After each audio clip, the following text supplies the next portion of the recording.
Assalamualaikum. I'm Sir Umair Zafar and I teach mathematics in FC Sakhi Hasan campus. आज जो हम chapter start करने जा रहे हैं फर्स्ट ईयर की मैथमेटिक्स से, वो चैप्टर नंबर 3 है जिसका नाम है हमारे पास इक्वेशंस। इसमें हम सबसे पहले पढ़ने जा रहे हैं एक्सरसाइज नंबर 3.1 पढ़ने जा रहे हैं, और एक्सरसाइज नंबर 3.1 में जो सबसे पहला क्वेश्चन है हमारे पास वो है apply synthetic division method to divide. ये हमारे पास पार्ट है कि p of x is equal to x cube minus x square plus x minus 1 by x minus 1। आपने मैट्रिक के अंदर पढ़ा था चैप्टर नंबर 5 के अंदर फैक्टराइजेशन में 5.7 में रिमाइंडर थ्योरम मेथड पढ़ा था आपने डिवाइड करने के लिए पॉलिनोमियल्स को। ये कहलाती है पॉलिनोमियल, इसीलिए इसको p ऑफ x लिखा हुआ है, यानी कि पॉलिनोमियल ऑफ x। ठीक है, जितनी इस तरह की एक्सप्रेशंस होती हैं जिसमें वेरिएबल मौजूद होता है, कांस्टेंट मौजूद होता है, कोफिशिएंट होता है, मतलब नंबर्स मौजूद हो और वेरिएबल मौजूद हो, तो the combination of variable and number with plus minus multiply divide sign, उसको हम कहते हैं एक्सप्रेशन। ठीक है, और अगर उसमें इक्वल टू 0 आए तो उसे हम कहते हैं इक्वेशन। तो ये हमारे पास एक्सप्रेशन है x cube minus x square plus x minus 1, और इसको हमने डिवाइड करना है एक्स माइनस 1 से। ये कहलाती है पॉलिनोमियल्स। इसको आपने 5.7 में पढ़ा था मैट्रिक के अंदर, जो कि रिमाइंडर थ्योरम मेथड से आपने डिवाइड करा था, लेकिन क्योंकि वो एक लेंथी मेथड है इसीलिए ये भी एक मेथड है जिसे हम कहते हैं सिंथेटिक डिवीजन मेथड। ये ज्यादा आसान मेथड है एज कंपेयर विद जो आपने मैट्रिक में पढ़ा था 5.7, क्योंकि वो लेंथी मेथड था डिवाइड करने का। इसके अलावा भी there are so many methods, लेकिन अभी जो हम पढ़ने जा रहे हैं वो हम सिंथेटिक डिवीजन मेथड के थ्रू डिवाइड करेंगे इस पॉलिनोमियल को इस फर्स्ट डिग्री पॉलिनोमियल से। तो सबसे पहला काम ये करेंगे बेटा कि जो हमें जिससे डिवाइड करना है यानी कि वो है x माइनस 1, उसको हम अज्यूम कर लेंगे 0 के बराबर। तो x माइनस 1 हमारे पास हो गया 0 के बराबर, और अगर मुझे यहां से x की वैल्यू फाइंड आउट करनी है तो मैं 1 को उधर ट्रांसफर कर दूंगा।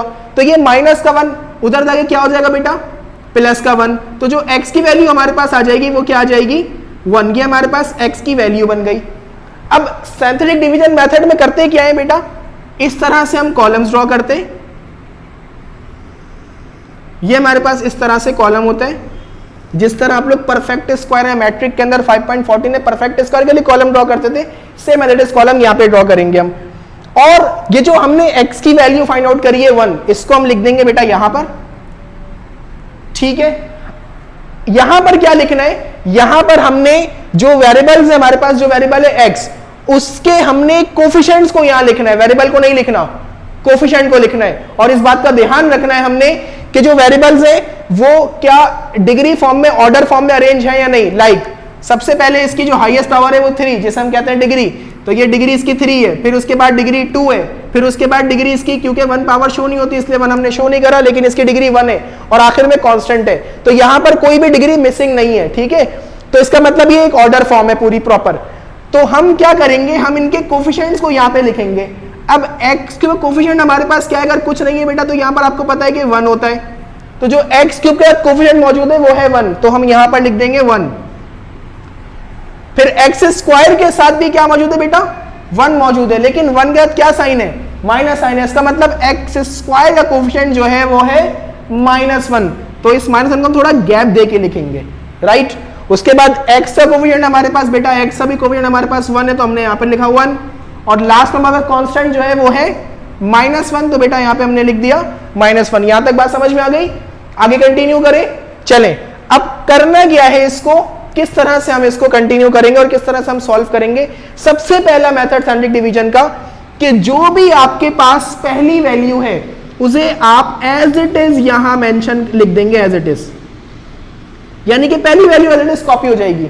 अब उसके बाद आपने क्या करना है, आपने जो ये वैल्यू लिख दी इसको आपने इस वैल्यू से करना है मल्टीप्लाई, और जो मल्टीप्लाई करके आंसर आएगा उसको आप लिखेंगे यहां पर, यानी कि 1 1 सा 1। तो जब आपने यहां पे 1 लिखा, 1 1 सा 1। अब इसको सॉल्व कर लें आप, इसके साथ है साइन प्लस, इसके साथ है sign minus, minus plus minus, 1 में से 1 माइनस हुआ, क्या बचा बेटा 0। अब क्या करना है बेटा, पहले आपने इसको इससे मल्टीप्लाई किया था, अब आपने इसको इससे मल्टीप्लाई करना है, यानी कि जो ये 1 है ये मल्टीप्लाई किससे होगा, 0 से। तो बेटा आपको पता है 1 0 का क्या होता है 0, तो हम यहां पे लिख देंगे 0 को। अब इसको सॉल्व कर लीजिए, तो 1 प्लस 0 क्या होगा बेटा 1 होगा, जब 1 में 0 प्लस होगा तो 1 ही रहेगा, राइट। अब उसके बाद फिर दोबारा से इसको किससे मल्टीप्लाई करोगे आप, इससे, तो बेटा 1 1 सा 1, क्लियर हुई बात। जब आपने 1 को 1 से मल्टीप्लाई करा तो वो आ गया 1, अब इसको सॉल्व कर लीजिए, -1 + 1 माइनस प्लस माइनस, 1 में से 1 गया, क्या बचा बेटा 0। ये जो 0 बचा ना लास्ट में, जो लास्ट की टर्म हमारे पास बचती है, इसे हम कहते हैं, ये हमारा कहलाता है रिमाइंडर। क्या कहलाता है बेटा, रिमाइंडर कहलाता है, राइट। तो ये हमारे पास बन गया रिमाइंडर। और जो ये हमारे पास टर्म बची है, इसे हम कहते हैं कोशेंट। अब इस कोशेंट को किस फॉर्म में लिखते हैं वो हम जरा देख लेते हैं कि कोशेंट की फॉर्म हमारे पास क्या होती है। देखें सबसे आखिरी, क्योंकि ये तो 0 रिमाइंडर हो चुका है, अब हमारे पास ये 3 टर्म बची हैं, तो जो आखिरी टर्म होती है हमेशा वो कांस्टेंट होती है। तो ये कांस्टेंट, फिर ये हमारे पास x की वैल्यू, ये x का कोफिशिएंट, ये हमारे पास x², यानी कि इस तरह से पावर चलेगी कि पहले कांस्टेंट, फिर फर्स्ट डिग्री वेरिएबल, फिर सेकंड डिग्री वेरिएबल, और अगर इसके बाद कोई वैल्यू होगी तो वो थर्ड डिग्री वेरिएबल के अंदर आएगा, ठीक है। तो यानी कि अगर मैं इसको लिखूं, एज्यूम कर लेते हैं कि जो हमारे पास, लेट सपोज कि जो हमारे पास a है वो 1 है, जो b है हमारे पास वो है 0, और जो c हमारे पास है वो है 1, राइट।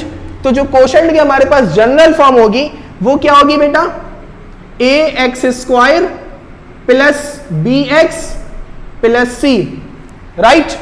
अच्छा इसको फिर से लिख लेते हैं, देख लेते हैं इसको किस तरह से आ रहा है हमारे पास। जो कोशेंट की बेटा जनरल फॉर्म होगी वो होगी ax² + bx + c, राइट। अब देखें जो हमारे पास a है वो कौन है, 1 है हमारे पास, तो जो x² का कोफिशिएंट हो गया हमारे पास वो हो गया 1, और क्योंकि 1 शो नहीं करते इसलिए मैंने इसको डॉटेड लाइन में लिखा है, अगले स्टेप में हटा देंगे हम 1 को। b हमारे पास है 0, तो यहां पर फिलहाल हम 0 लिख देते हैं कि 0x, और जो हमारे पास c है वो हमारे पास क्या है बेटा 1, तो हमने यहां पे लिखा 1। अब बेटा देखो x से सारा कोफिशिएंट 1 है तो x² सिर्फ लिखेंगे क्योंकि 1 हम शो नहीं करते। 0 किसी भी वेरिएबल से मल्टीप्लाई हो, नंबर से मल्टीप्लाई क्या हो जाता है 0 हो जाता है, तो 0x क्या हो गया 0, लिखने की जरूरत नहीं है, राइट। आखिर में क्या बचा +1, तो ये हमारे पास बन गया क्या कोशेंट, और जो हमारे पास रिमाइंडर था वो क्या था हमारे पास 0। तो बेसिकली इस सिंथेटिक डिवीजन मेथड में जब हमने इस पॉलिनोमियल को इस फर्स्ट डिग्री पॉलिनोमियल से डिवाइड करा तो हमारे पास जो आंसर बचा वो बचा x² + 1, जो कि हमारा क्या कहलाया कोशेंट, और जो हमारे पास रिमाइंडर आया वो क्या आया 0। अब कुछ स्टूडेंट्स का कंसर्न ये होता है कि सर हमें कैसे पता लगेगा जो हमारा आंसर आया है वो सही है।